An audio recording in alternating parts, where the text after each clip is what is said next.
మీకు తెలిసిందే కదా మ్యాచ్ ఓడిపోతామని. నాకు ముందే తెలుసు. ఈ కెప్టెన్సీలో కొత్త కొత్త కథలని పడి మా కోచ్ గంభీర్ సిరీస్ నాగం పట్టించిండు. ఇప్పుడు ఏమైంది, ఇక రెండింటికి 2 మ్యాచ్లు అయితే అస్తమైనాయి.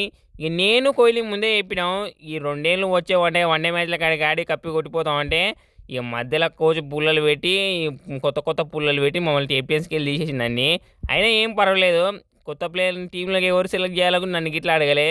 ఇక అయిపోయింది సిరీస్ నాకింది. ఇక నా బ్యాటింగ్ నేను ఆడుకుంటున్నా, కోహ్లీ బ్యాటింగ్ కోహ్లీ ఆడుతుండు. ఇక మా ఇద్దరిని కానీ లొట్ట పీస్ కారణాలు చెప్పి టీంలోకి వెళ్ళి కానీ తీసేయాలి. గప్పుడు చెప్తా, బ్యాట్ అందుకొని గ్రౌండ్ మొత్తం ఉరికిస్తా. అసలే 10 కిలో బరువు సింపుల్గా తగ్గిన నేను. ఇక నాకు ఉరుకుడు ఎంత ఇక సింపుల్గా ఉంటుంది. అసలు దొరకకుండా ఉరికిస్తా మళ్ళా. అట్లుంటుంది రోహిత్ శర్మతో.